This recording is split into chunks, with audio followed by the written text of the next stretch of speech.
And it's 8:37 here this morning at WHO, Van Harden in the morning, and the final 23 minutes of Van Harden in the morning before retirement here on top of the hour. And this has become kind of overwhelming. I'm getting so many phone calls and so many emails and texts and everything, and I wish I was 20 guys now so I could answer them all. But anyway, I'm reading every one, and thank you, heartfelt thank you for some of the nice things you're saying here. It's 8:37 at WHO. And when I got into Des Moines radio, when I was on KRNT down the street, I was on from 10 in the morning until 2 in the afternoon. I didn't have to get up at 2:45 back then, but it was worth it coming here. But I was playing the hits. I was having so much fun, and I loved it. But I was making so little money, I could hardly pay for gas to get to the station and for food. And so I was grousing about that. I thought, what am I going to do? I've got to figure out how to fix this. And it really had me down. I was in a funk about it, and I was having a pity party, to tell you the truth. And so one day I went to work, and I went in the lobby, and the receptionist said, Van, this guy here on the sofa has been waiting for you for a half hour. So I went over and sat down next to this guy, and he introduced himself to me, and I introduced myself to him, and he told me a story. He said, my sister is a listener of yours, and not too long back, she got in a terrible car wreck here in Des Moines, and it was so bad that she went into a coma. And so we took her over to the hospital, and they have been working on her, and they couldn't get her out of the coma. And, you know, the whole time I'm hearing the story, I'm thinking, and what does this have to do with me? But anyway, they said they couldn't get her out of the coma, so the doctor suggested we better take her to Iowa City and fly her over in the helicopter, and maybe they can help over there. So that's what they did. They life-flighted her, air-lifted her, or whatever it is, over to Iowa City to the hospital. And so they worked on her there. And he said, we have had no luck. She's still in this coma. And he said, we, the family, asked the doctors, is there anything that we should be doing to try to help? And one of the doctors said, well, there's not really too much you can do except this. I would surround her with things that she was familiar with on a daily basis. And so he said we got trinkets out of her kitchen and her bedroom and the living room and put it all around her bed because, you know, you never know if a person, when they're in a coma, if they're perceiving anything or not. You just don't know. And he said, still nothing. And he said, I was driving to work and I recalled a conversation I had with her. She told me that she listens to your radio program every single day, and that you seem like a friend to her. And he pulled a cassette out of his pocket. This was cassette days. He said, they can't get KRNT over in Iowa City. Would you mind recording part of your program? And we want to take it over to her and play it for her in her hospital bed. And I said, well, I would be honored to do that. So I took the cassette and I got on the air, and I recorded part of the program, the music and everything, and then I gave her a personal message on that show, on that tape. And I said, Teresa, I understand you're listening this morning. I just met your brother, and he is a great guy, an exceptional guy. I really like him. And he was telling me about you, and he said that you said that I seemed like a friend to you.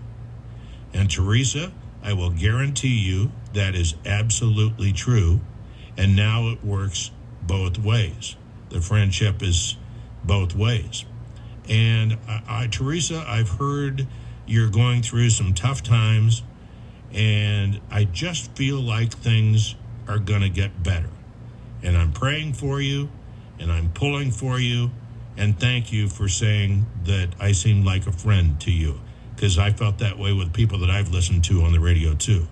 So that was the end of it, and I got done with the show, and I took the cassette out, and I walked down the hallway, and the brother was back, and I gave him the cassette, and he said thank you, and he starts to leave, and I said, wait. He said, you got to promise me that you're going to keep in touch with me and let me know, even if nothing happens, I want to know about it.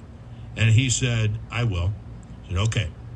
So he left, and a day went by, didn't hear anything. A couple of days went by, didn't hear anything. 3 days went by, and I didn't hear anything. And I thought, this is just like when I wrote those radio announcers letters to find out how to get into radio, and I didn't hear. I'm not going to hear anything back from these people. But then one day I was walking down the hallway at the radio station, and the receptionist got on the PA system and said, Van Harden, there's a call for you on line 3. So I went over and I picked up line 3, and I said, hello, this is Van. And this weird voice that I didn't know what it was said, she wiggled her feet. I said, who is this? I've heard about these kind of calls. Who is this? And he said, this is the brother of the girl that listened to your radio program that got in the car wreck and went into a coma. And I said, she wiggled her feet? He said, yeah. We put the cassette machine next to her bed there, and we played the cassette, and you were playing music, and all of a sudden she started wiggling her feet to the beat of the music. And the hair still stands up on the back of my neck when I tell this story. He said, then you started to talk, and you talked to her, and she opened her eyes. And long story short, she's going to be just fine. And so, wow, that's pretty powerful. And so that summer, they brought her out to the Iowa State Fair in a wheelchair. She was going to be getting rid of that, but they brought her over to where I was broadcasting. And so we met one another, and she stood up from that chair, and I went over, and we hugged each other, and we cried together, and all the family came over, and they all cried together. And then we talked for a little bit, and then they left, and the brother lagged behind, and he said, you will never know what this whole thing has meant to us. And I told him, you will never know what this whole thing has meant to me, because I just spent, I don't know how many days grousing about not making enough money and about not being in the right place at the right time. And then this happens. And it was pointed out to me I was in exactly the right place at exactly the right time. I just didn't know it. So I encourage you, if you're discouraged about something and it seems like you're not in the right place or things aren't going that well, I wouldn't doubt one bit that you too are exactly in the right place at the right time.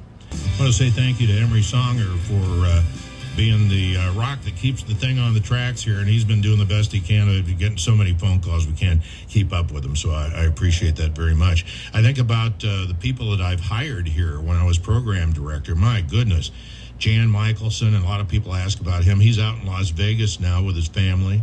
And one that not many people remember, but I was very proud of this one, Wingert and Workhoven. I made them our afternoon team here on WHO, and they were good. Dave Campbell, Steve Locker, Steve Day. Steve called in just a little bit ago.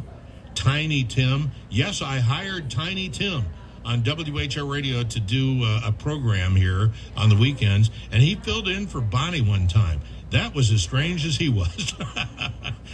Jeff Angelo, Simon Conway, Cheryl Paneer, Larry Kotler, Mike Newell, Mark Allen. We brought Bob Quinn back and Mark Pearson. And then there were some very sad days where we lost some people too. I mentioned Larry Kotler, Dick Lehman, our former morning newsman. That was very sad for us. Mark Pearson, Gary Wergen. I think one of the saddest days that I ever saw at the radio station was the day that Dwayne Ellett died. It just stunned all of us. He was out jogging, and he had a heart attack, and he passed away, and he was such a talented guy. And I always talk about our broadcasting forefathers, all five of them, people like that we're very grateful for. Lee Klein and Keith Kirkpatrick and Herb Planbeck, Don Warren, who I used to listen to on WHO Radio every morning when I got up. And he did 10 years of the morning show.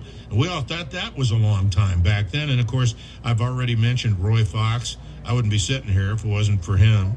And Dwayne Ellett. And one of the things that really struck me about how powerful WHO radio was I was on here for maybe a year and a half or 2 years, and they took a survey at the Iowa State Fair on the most well-known Iowans, and they called me to tell me the results. Number 1 was John Wayne, number 2 was Hayden Fry, number 3 was Van Harden. I said, who is this really? I thought it was a joke, but it happened pretty quickly. And the women that have worked here have been fabulous. Patty Christensen, Connie Murad, Bonnie Lucas, Cheryl Paneer. We found out yesterday that Donna Tweeton of Hy-Vee used to work here. Sue Danielson, Jody Chapman, Heather Jordan, who's now out in a big station out in the LA market, and Leela Rush. She was so much fun, I'll tell you. And I got to say a special thank you to all the management here. Steve Shannon was the guy that hired me, and I have no idea why, but they had a consultant too, and I wasn't big on consultants, but that consultant and I, Bruce Marr, became very, very good friends. And I've gone through 7 general managers here. The current general manager is Joel McRae. He's been doing it a long time, and all of these gentlemen were great, but Joel is the cream of the crop. He understands what WHO is. He understands what it ought to be, and it's been my honor to work for Joel. It's 8:52 now on News Radio 1040 WHO. Boy, this has been steady as a rock. It's still cloudy and 28 degrees all day long here on WHO. It's Friday, January 8th. I can't tell you what an honor it's been to broadcast to all you exceptional people. I've never seen a radio audience anything like this one. You're big, your hearts are big, you're fabulous people, and I've had several people ask me, what are you going to say as your last words on WHO? I said, what is this, like Neil when he walks on the moon? What are his first words going to be? And so I thought about that a little bit, and when I was on KRNT, I used to say the same thing at the end of every show. I didn't really do it here, but it was heartfelt, and it's heartfelt today. Jeff Angelo is going to be on next. He'll give you a chance at $1,000. But my last thing to say is a heartfelt thank you for letting me be myself on the radio.